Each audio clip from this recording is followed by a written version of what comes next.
Hello and welcome to Lost Love Mystery, where we explore the twists and turns of love, the pain of betrayal, and the mysteries that lie hidden in the heart. Dave Matthews couldn't believe the betrayal he was facing. The love of his life, Emily, had shattered everything he held dear. His mind raced as the painful truth settled in. His wife had been cheating on him with none other than Mark Peterson, someone he had trusted, someone who had once been a close friend. His heart pounded with rage, not just at Emily's infidelity, but at the sheer audacity of it all. He had been a good husband, a good man, and now this. It wasn't just the affair that cut him to the bone. It was the utter disrespect. Everything they had built together, their family, their dreams, it all felt like a lie now. The anger that bubbled inside him wasn't just about revenge. It was about making Emily and Mark realize the magnitude of what they had done. Dave wasn't the kind of man who would let this slide. He would make them regret every second of this betrayal. Dave's world became a whirlwind of confusion. The kids, Jack and Sophie, were his focus now. He couldn't let Emily's treachery affect their lives more than it already had. He moved out, rented a small apartment, and kept the kids with him as much as possible. His resolve to shield them from the pain was the only thing that gave him clarity. He spent his nights at the gym, hitting the weights with the intensity of a man who had lost everything.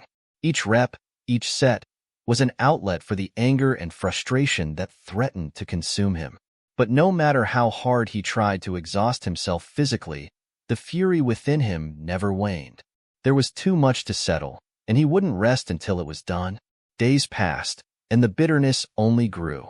Emily had made the mistake of trying to contact him, sending messages and emails, pleading for forgiveness, but Dave wasn't interested. Her words meant nothing to him now. When she finally called him, the desperation in her voice was palpable. She wanted to talk, to make amends, but Dave had no interest in hearing her excuses. The damage was done. He agreed to meet her in a coffee shop, but only so she could see firsthand that he wasn't the same man she had once known. When Emily arrived, her appearance told a story of its own. She looked fragile, broken, almost as though she had aged years in just a few weeks. But Dave was unmoved. He had no sympathy left for her. "Dave, I'm so sorry for everything," Emily said, her voice cracking. Her eyes were red, and her makeup was smudged from crying. "I made a terrible mistake, and I'll regret it for the rest of my life." Dave's gaze was cold as he stared at her. "Get to the point, Emily. What do you want?" She hesitated, clearly struggling to find the right words.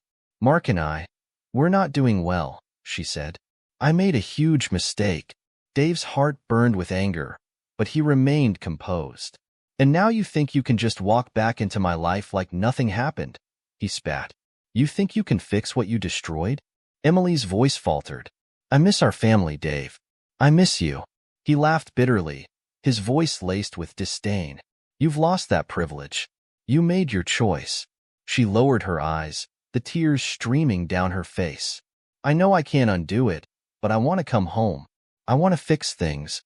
Dave's anger flared, and he slammed his fist on the table. "There's no going back, Emily. You destroyed everything." Emily's sobs only intensified, but Dave stood firm. There was no room for forgiveness. "Not this time. The kids and I are better off without you," he said coldly.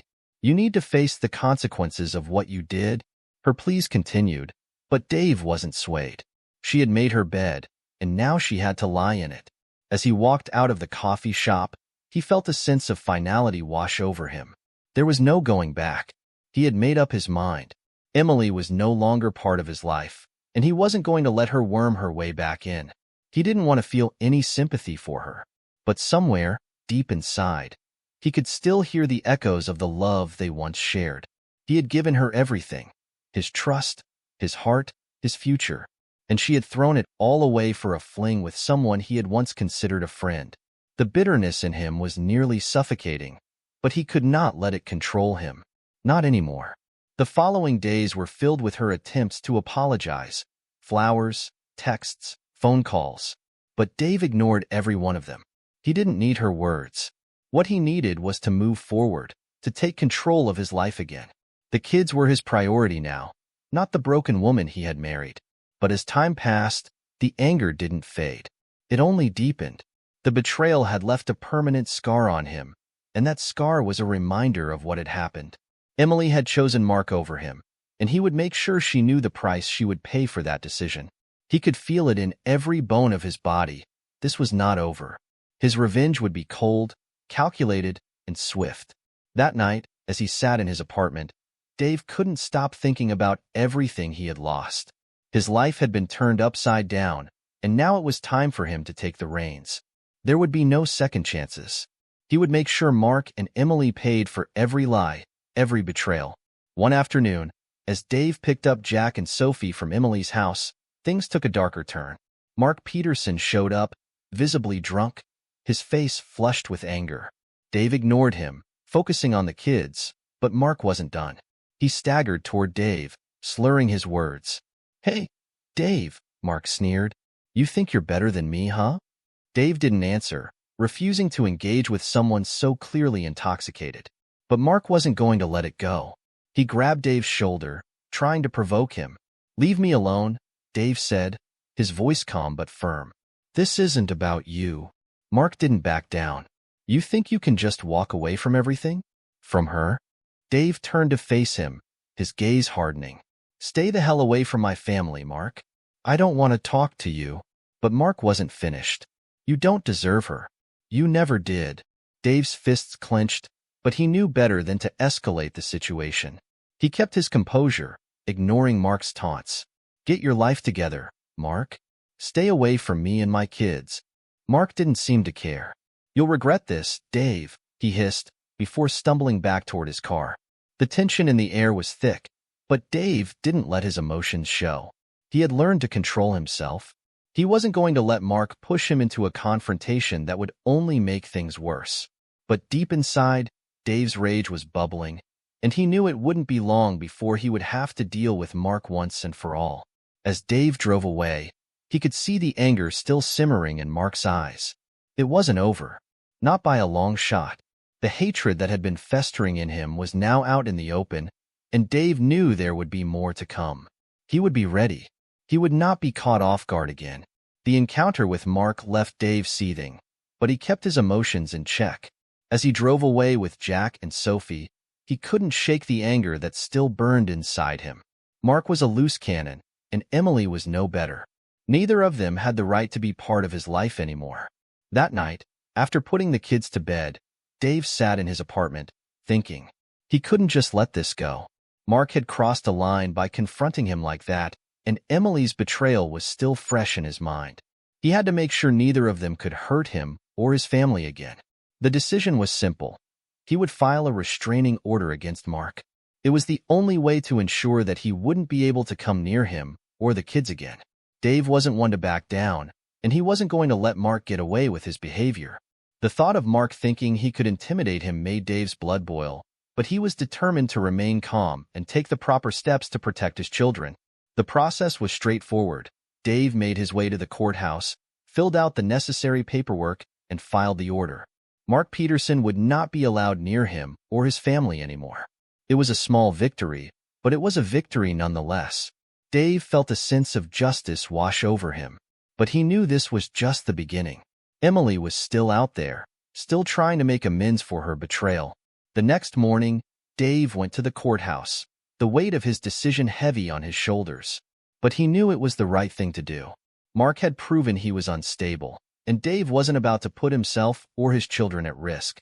The restraining order was just the first step in his plan. Dave wasn't naive. He knew that Emily would try to fight back. She would keep sending messages and pleading for forgiveness, but he wasn't going to give her the satisfaction of hearing it. The betrayal was too much, and he wasn't going to let her manipulate him again. In the days that followed, Dave stayed focused on his kids. He kept them safe, kept them close, and made sure they knew they were loved. He took them to the park, to school, and to their extracurricular activities. He did everything he could to shield them from the fallout of their mother's actions. But even as he took care of them, his thoughts often turned to Emily and Mark. They had crossed a line, and Dave wasn't the type of man to let that go unpunished. He would make them pay, not just for the betrayal, but for the damage they had caused to his family. The pain they had inflicted on his children would not be forgotten. Dave was a man of action, and he wouldn't rest until justice was served. The plan was already forming in his mind. He would find a way to make them regret every moment they had spent betraying him. Emily didn't give up. She kept trying to reach out, sending messages, and showing up at his apartment unannounced. But Dave didn't want to hear it. He had made it clear that there was no going back. Emily had broken him, and there was no mending what was beyond repair. But even as he stood firm, something within him was changing. The rage that had once consumed him was starting to burn itself out. His focus shifted to what mattered most: his children, his future. He couldn't let Emily or Mark control his life anymore. The restraining order against Mark was just the beginning. Dave knew he had to build something stronger, something that couldn't be torn apart by betrayal. He was done with the past. Now, he had to focus on building a future where he and his children could thrive, free from the poison that Emily and Mark had brought into his life. The anger still simmered beneath the surface, but it was no longer all-consuming. He had learned to harness it, to use it as fuel for something better. The pain of the past was still there, but it no longer defined him. He was in control now, and that was something he hadn't felt in a long time. Months passed, and Dave's life slowly began to stabilize. He focused on his work, his kids, and his own personal growth. But the pain of the betrayal never fully left him.